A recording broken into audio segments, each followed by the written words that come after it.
जगदीश पांडव और पूर्व में जो आपका जिला नहीं था, जिला वाला जीतू कटारा वाला सलोकर और अन्य साथी नाम लेने से क्या होता है, दूसरे साथी नाराज हो जाते हैं। उसको आरक्षण आर्थिक आधार पर नहीं मिला है।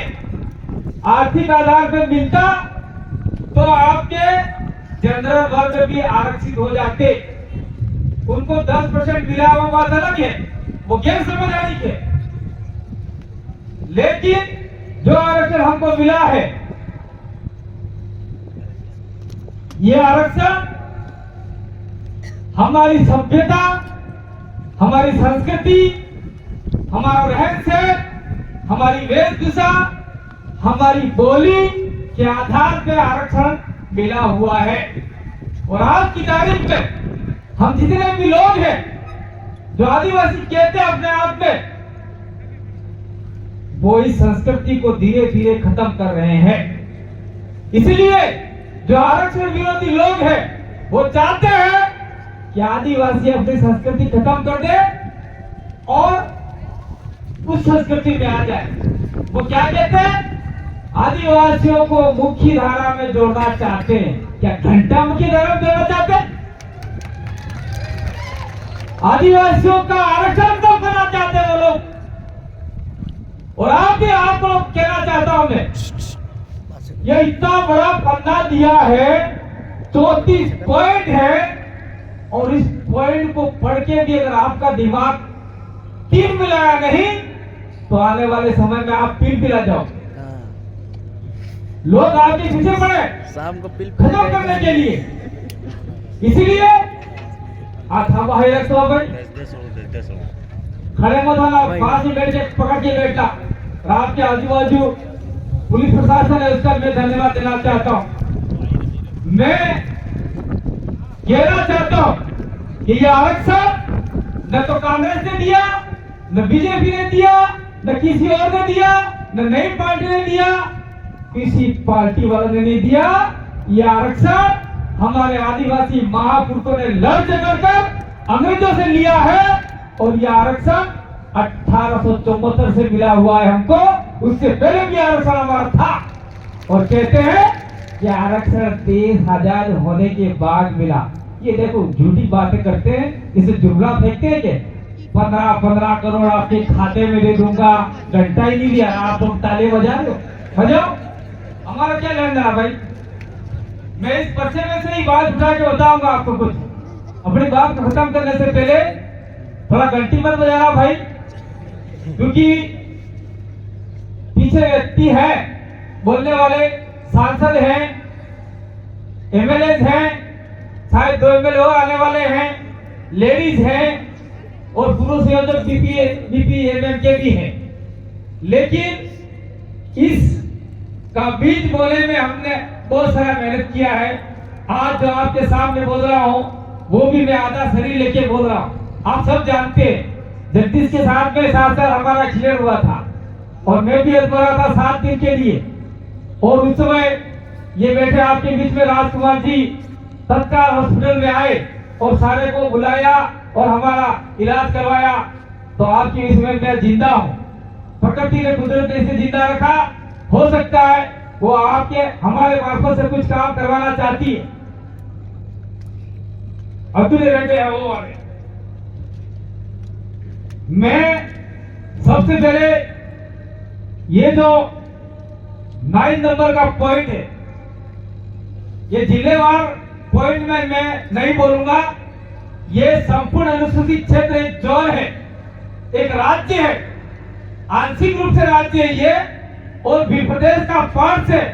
उसके अंदर जितने भी खनिज, माइंस, मार्बल, रेती जितने भी निकलते हैं वो सारे के सारे प्रभुत्व और एकाधिकार किसका है? किसी आदिवासी का है क्या?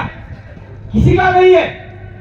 तो रेत भी आदिवासी निकाले, पत्थर भी आदिवासी निकाले, सोना भी आदिवासी निकाले, जावर बाइस में जो भी सोना निकाल कर आदिवासी के नीचे सारा खोखला कर दिया है। ऐसी खानों के अंदर जो भी सोना निकलता है वहां तो सबसे पहले हम निकालने नहीं देंगे।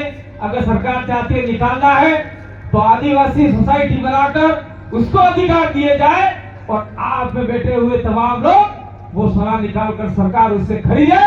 ये आरक्षण भी हमको मिलना चाहिए। ये बात इस पर्चे में लिखी हुई है, लेकिन किसने पढ़ी नहीं है, समझा नहीं। इसके बाद में आपका 16 नंबर का पॉइंट है।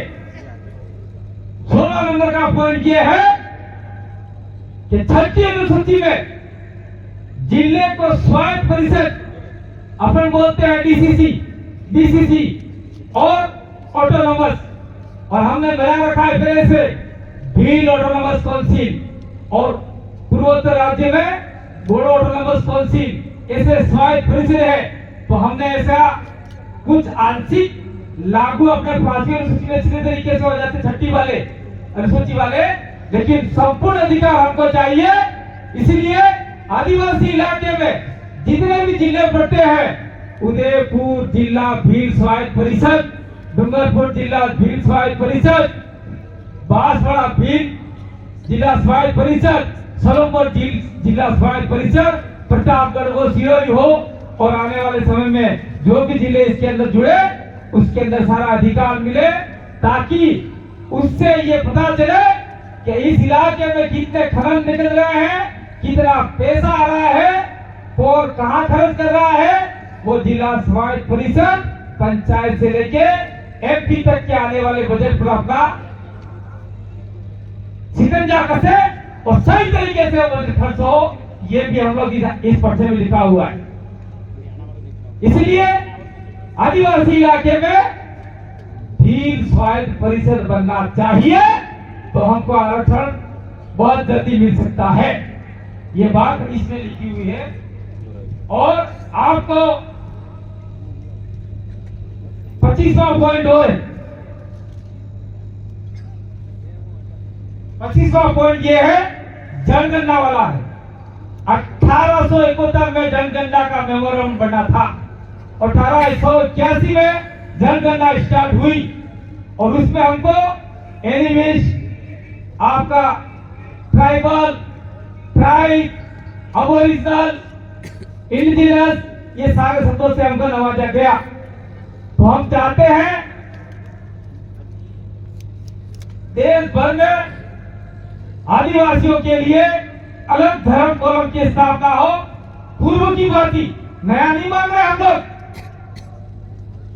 और जो लोग, जो सांसद बार बार धर्म का अलग लगाते हैं, फला ढेम का मकड़ा, तुम्हारा भरा हुआ आवेदन पत्र पढ़ो, उसके अंदर हिंदू धर्म के ऊपर आपने लागू नहीं होता, क्रॉस नहीं होता, क्यों मार रखा है? कौन सांसद को कह रहा होता है? मैं आपको इसी सांसद को कह रहा हूं, ये आपके डूंगरपुर के हमारे राजकुमार जी है, उदयपुर सांसद को कह रहा हूं कि आपके आवेदन पत्र में हिंदू धर्म वाला क्रॉस क्यों मार रखा है? लागू नहीं होता, मार रखा है। और सारे हमारे जो आदिवासी नहीं जानते उनको कहते हैं ये वो ढेकड़ा माकड़ा भूत फरा कराते रहते हो, समझ नहीं पड़ता। दूसरा, जो हमारे जिले हैं, जिले में पूरा उदयपुर आदिवासी इलाका नहीं है, तो उसके अंदर मावली, वल्लभनगर, कुरामठ, भिंडर, बड़गांव, कुंभलगढ़, राजसमंद, भीलवाड़ा, सिरोही, पाली और जालोर के कुछ इलाके आते हैं, वहां पर आदिवासी समुदाय अधिकतम है, 50% से ज्यादा है।